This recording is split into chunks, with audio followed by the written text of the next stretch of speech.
मैं महंत मुनेश्वर गिरी दास दरबार जोधपुर से यहाँ पधारा।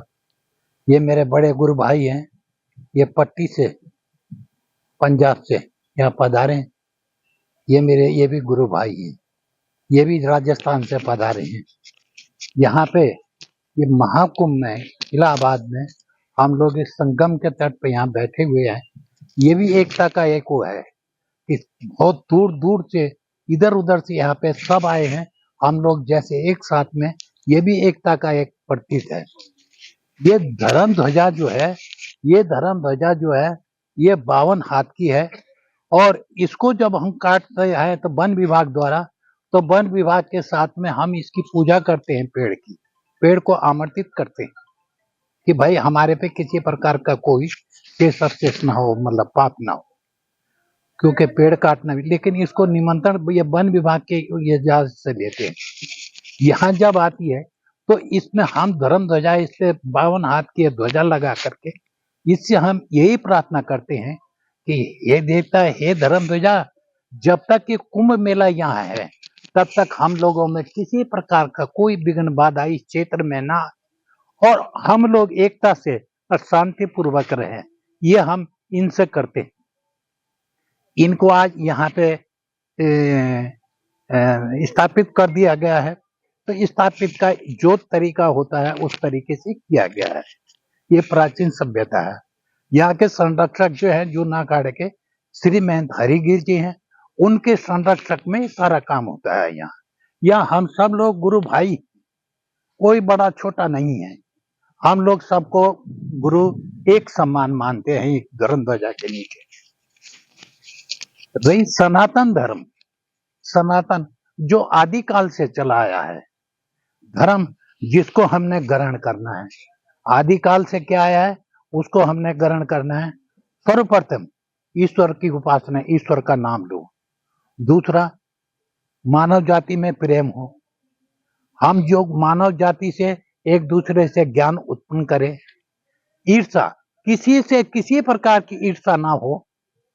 अहिंसा, किसी भी प्राणी मात्र को किसी भी प्रकार का दुख ना देना। पदोन्नति, मतलब हमेशा आगे की ओर बढ़ने की कोशिश करना। और ये कब सत्य, सदा सत्य बोलना, सत्य पे पांव रोकना, ये ग्रहण करना है। ये धर्म है। हमको ये ग्रहण करना है जो आदिकाल से चला है। इसी को हम सनातन धर्म कहते हैं। जैसे जीव धन आत्मा मिला के जीव आत्मा बनती है, इसे सनातन धर्म मिला, सनातन के साथ धर्म मिला, सनातन धर्म बन गया। फिर आज से ये मेला शुरू हो गया। आज हमने प्रार्थना कर ली अपने देवता से कि हे दसना धर्म ध्वजा, आज के बाद इस क्षेत्र में जितने भी कुंभ लगे, इसमें किसी प्रकार की कोई विघ्न बाधा ना आए। किसी प्रकार से कोई दुख संबंधित, कोई भी कष्ट संबंधित कोई भी यहाँ विषय न हो।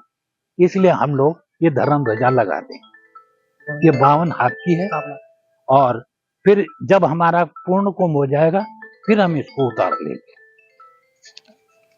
कहिए। कुंभ में आने वाले सनातनियों के लिए महाराज जी क्या संदेश देंगे आप?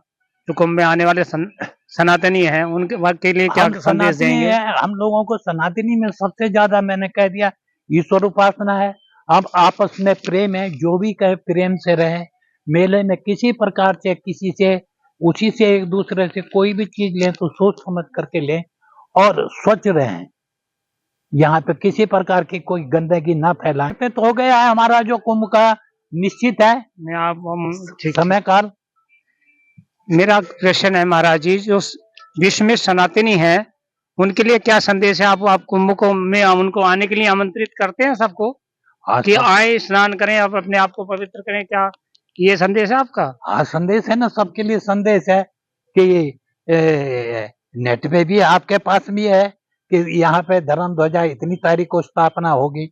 अब धर्म ध्वजा के विषय में तो हमने बता दिया। जी जी। स्नान, अभी पंच आएंगे, हमारे टेंट लगेंगे जी। फिर यहाँ शाही स्नान होगा, उसमें सब जहाँ भी पब्लिक आएगी, कम से कम भी नहीं तो 10-12 करोड़ पब्लिक आएगी। देश विदेशियों से आएंगे जी। सबके लिए सुविधा है। साफ सफाई की खूब सुविधा रहेगी, जी जी साधुओं को हर प्रकार की सुविधा दी जाएगी, जी जी अन्न की दी जाएगी, वो अन्न ले सकते हैं सरकारी रेट पे। यहाँ हर चीज के हर प्रकार के यहाँ सुविधा हमारे अकादमी है। और सबको, जितने भी सनातनी हैं, मैंने अभी सनातन की परिभाषा आपको दे दी, जी वो जितने भी सनातनी हैं उनके लिए हर बार ये संदेश है कि वो यहाँ पहुंचे और सच्चे मन से स्नान करें, और स्नान करने के बाद सब महात्माओं के दर्शन करें। कि स्नानम च दर्शनार्थम, स्नान के बाद दर्शन करना अनिवार्य हो जाता है, चाहे वो जी भगवान के करें, मंदिर के करें। यहाँ पे साधु ही महात्मा ही भगवान है, नहीं होते हैं। जी जी यही मेरा प्रश्न क्यों है। प्रकट क्यों नहीं होते? उनको इतनी घृणा हो गई है पब्लिक से या हमसे कि वो बीच में शामिल नहीं होते हैं। लेकिन हम उन लोगों को भी निमंत्रण देते हैं कि वो इसमें प्रकट हो, प्रकट होके हम लोगों के बीच में जो भी समय है इसका कल्पवास का, 1.25 महीने का कल्पवास होता है, जी और कल्पवास में वो हम लोगों के साथ में रहे, हमारे साथ में करे, हम भी उनसे कुछ सीखें। क्योंकि वो तो हमेशा हिमालय की कोक में कंदराओं में रहते हैं, वो सिर्फ मेले के समय पे आते हैं यहाँ। बहुत बहुत धन्यवाद महाराज जी आपका।